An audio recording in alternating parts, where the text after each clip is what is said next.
After tomorrow, you're not part of this family anymore. Those were the exact words my son's fiancée whispered to me the night before their wedding. I stayed home the next day, broken. But by noon, the wedding had completely fallen apart, and the reason why left everyone stunned. The night before my son's wedding, I thought I was about to step into the happiest chapter of his life, and maybe the most rewarding one of mine.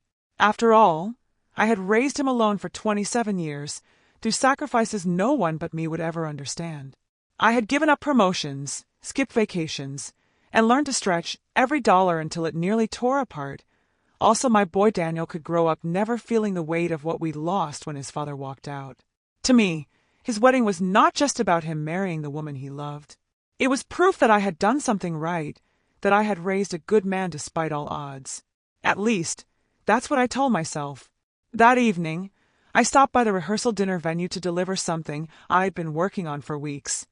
A scrapbook of Daniel's life, from his first steps to his high school graduation, from scraped knees to the day he got accepted into law school. I poured my entire heart into it, wanting his future wife, Jessica, to see just how much love and sacrifice had shaped the man she was about to marry. Jessica met me at the door. She was stunning, as always. Perfect hair, perfect dress, perfect smile. But that night, her eyes were colder than I'd ever seen them. "Jessica," I said, holding out the scrapbook, "I made this for Daniel. I thought it might be nice for you two to flip through it together tonight." She didn't even glance at it. Instead, she leaned in close, her voice low enough that no one else could hear. "After tomorrow," she said, her lips curling into the faintest smirk, "you're not part of this family anymore." The words hit me like a fist to the stomach. I blinked, unsure I'd heard her correctly. "Excuse me." "You heard me," she whispered. "You've done your part. You raised Daniel. Tomorrow he becomes my husband, my family. And you're just extra baggage. Don't embarrass yourself by clinging on." I stood frozen, clutching the scrapbook like it was the only thing keeping me upright. My throat burned, but no sound came out. She tilted her head, almost amused at my silence. "Honestly, I've tolerated you long enough. Daniel loves you, of course, but love makes people blind. I see you for what you really are, someone who doesn't belong in our future. So do us both a favor. Don't come tomorrow. Spare us all the drama. I should have said something. I should have defended myself. Instead, I felt the weight of years pressing down on me, years of loneliness, of working double shifts, of pretending I wasn't exhausted just so Daniel wouldn't see how hard life was without his father. And now this woman, the one who claimed to love him, was telling me I was disposable. She patted my arm like I was a child who needed comforting. "Go home, Mrs. Miller. Sleep in. Tomorrow will be the best day of our lives, and we don't need you there to ruin it." I didn't remember leaving. I didn't remember driving home. What I do remember is sitting on the edge of my bed that night, staring at Daniel's scrapbook. My hands shook so badly the pages nearly tore. Every picture was a memory of love, sacrifice, and perseverance. And yet, tomorrow, I was supposed to pretend none of it mattered, that I didn't matter. Tears blurred my vision, but beneath the heartbreak, something else stirred, a cold, quiet anger. I whispered into the dark, "If I'm not part of this family after tomorrow, then tomorrow I won't be there at all." And so, the next morning I stayed home. I thought the wedding would go on without me. I thought Daniel would marry her and I'd be left behind, erased from my own son's story. But by noon that day, the entire city knew. The wedding hadn't happened, and the reason why would change everything. I suppose to anyone looking in from the outside, I was just another overprotective mother who didn't want to let go. That's the label Jessica had carefully painted onto me over the years. But the truth? I never clung to Daniel. I held him up because no one else would. When Daniel's father walked out, he didn't just leave me, he left his son. I'll never forget that night. Daniel was only 7, clutching his toy dinosaur in one hand and asking me, "When is Dad coming home?" I had no answer, only tears I tried to hide behind forced smiles. From that day on, it was just the two of us. I became the breadwinner, the caretaker, the cheerleader, the disciplinarian.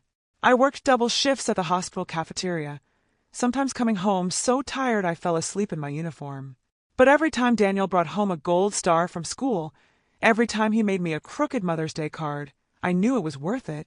He grew into a man who was kind, intelligent, and ambitious. He studied harder than anyone else I knew. He wanted to be a lawyer, not because of the money, but because he said, "Mom, I want to protect people who can't protect themselves, like you always protected me." That sentence alone carried me through 1,000 sleepless nights.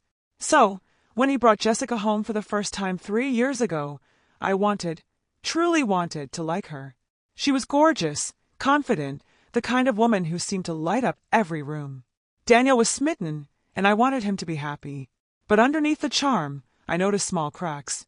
She was polite to me in public, but when Daniel left the room, her tone shifted, sharp, dismissive, as though speaking to me was a chore. She never asked about my life, my work, or even Daniel's childhood stories. Instead, she'd steer conversations toward herself, her career in marketing, her glamorous friends, her future plans. I brushed it off at first. Maybe she was just nervous. Maybe she didn't know how to connect with me. But as time passed, the cracks grew wider. On Daniel's birthday last year, I baked his favorite cake, chocolate fudge with peanut butter frosting. It was our tradition since he was 10. When I brought it out, Jessica smiled sweetly and said, "Oh, how quaint, but Daniel's on a new diet now. I'll make sure he doesn't touch this."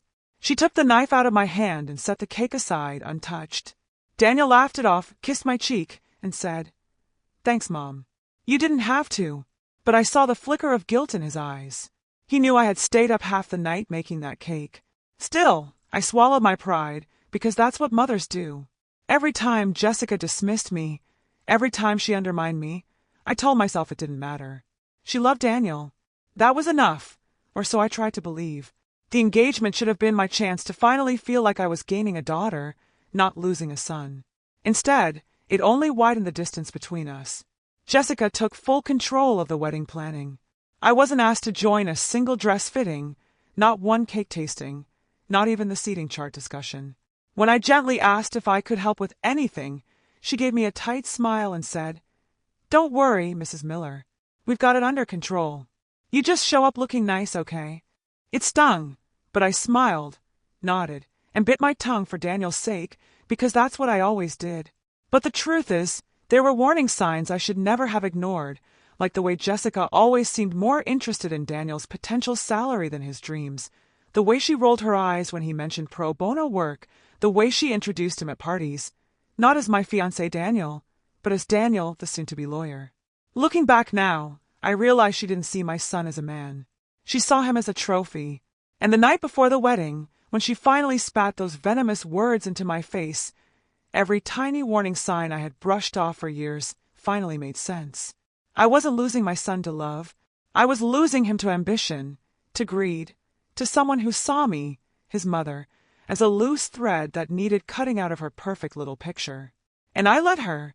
I actually let her, at least until the next morning, when fate decided to intervene in a way none of us could have predicted. The morning of the wedding, I woke up before sunrise. For a moment, my body moved on autopilot, boiling water for coffee, laying out the pale blue dress I had bought months ago, the one Daniel once said, "Mom, that color looks beautiful on you." But then Jessica's words came back like a knife twisting in my gut. "After tomorrow, you're not part of this family anymore." I sat at the kitchen table, staring at the steam rising from my mug. My hands trembled, not from age, but from the weight of a decision I already knew I'd made. I wasn't going. For the first time in 27 years, I was choosing myself over Daniel. Maybe it was selfish. Maybe it was cowardly. But I couldn't bring myself to sit in that church pew, smiling politely while watching him vow his life to a woman who had already erased me from the picture.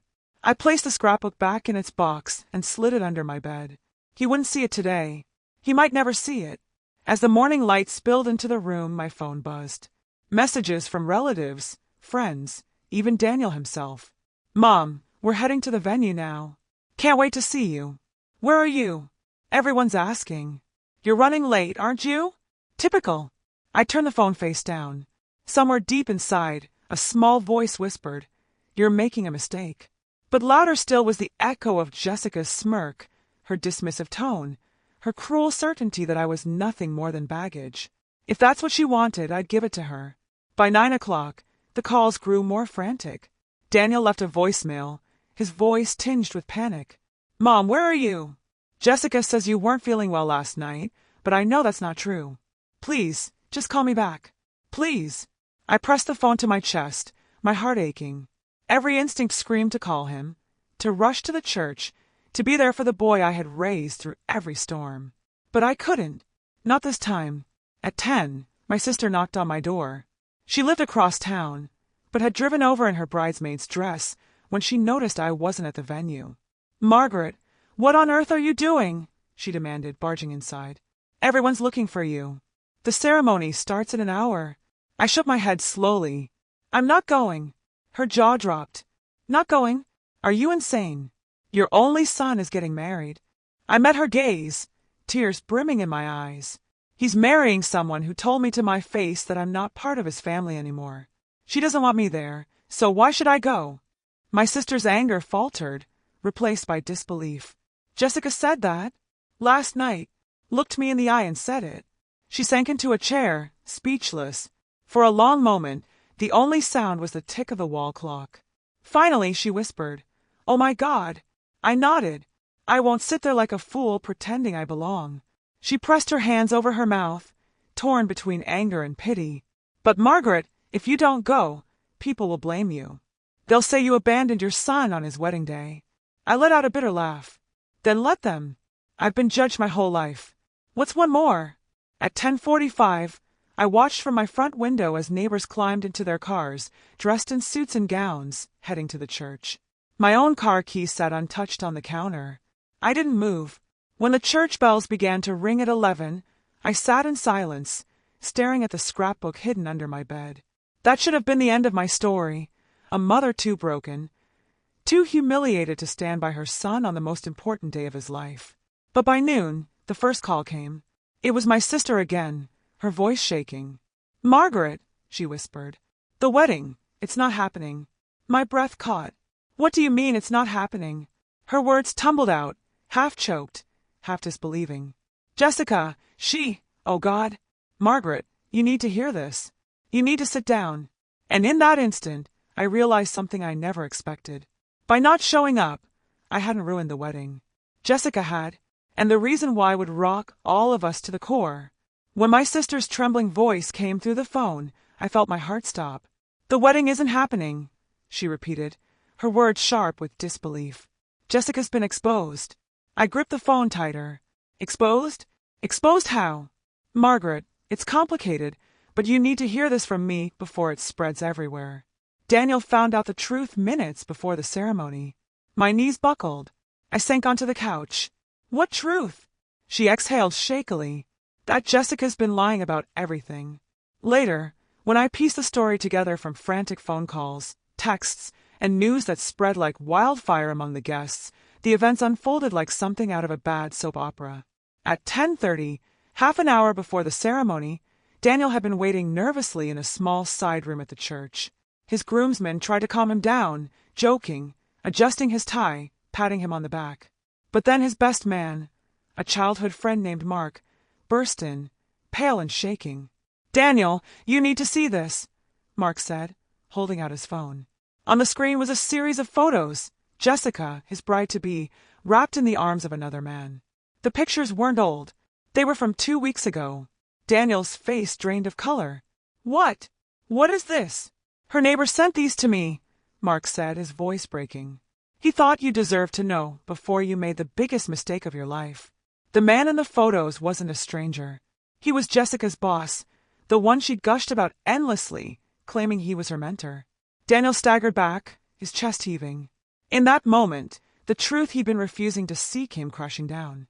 The late nights at the office, the secretive texts, the way Jessica always brushed off his concerns with a laugh and a kiss, it was all true. She had been cheating on him. But it wasn't just the affair.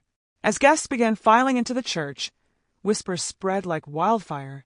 Jessica's maid of honor, drunk on nerves and champagne, had let something slip. Jessica hadn't just been unfaithful. She had also been scheming. Her family had pushed her into the engagement because Daniel was on the cusp of a lucrative law career. To them, marriage wasn't about love. It was a transaction, a merger. The prenup Jessica had insisted on drafting wasn't to protect Daniel. It was designed to funnel his future assets into her control. Her father, a businessman with a trail of bankruptcies, had even bragged to a guest that once Jessica married Daniel, our financial troubles will disappear. By the time Daniel stormed into the bridal suite, he was shaking with rage. Jessica, radiant in her gown, turned with a smile. "Sweetheart, are you ready?" He held up the phone. "What the hell is this?" Her face faltered. For the first time, the mask slipped. "That's not what it looks like," she began. "It's exactly what it looks like," Daniel roared. "2 weeks ago with your boss?" Her bridesmaids gasped. The room went silent. Jessica's voice turned sharp. "Daniel, listen to me." "No, you listen," his voice broke. "You told my mother she wasn't part of this family. You tried to cut out the one person who's always been there for me. And all this time, you were lying to my face." Jessica's cheeks flushed red with fury. "Your mother? Is that what this is about? She's been poisoning you against me from the start. She's jealous, Daniel. She doesn't want to let go." But the words fell flat, because in that moment, Daniel realized the truth.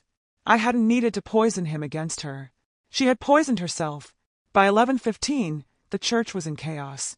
Guests whispered, gasped, checked their phones as the news rippled through the pews. The pastor tried to restore order, but Daniel walked down the aisle, not with a bride, but with a grim announcement. "There will be no wedding today," he said, his voice shaking but firm. "Jessica has betrayed my trust. This ceremony is canceled." Gasps filled the church. Jessica's parents rose in protest, her mother screeching, "Don't you dare humiliate our daughter like this." But Daniel didn't flinch. She humiliated herself.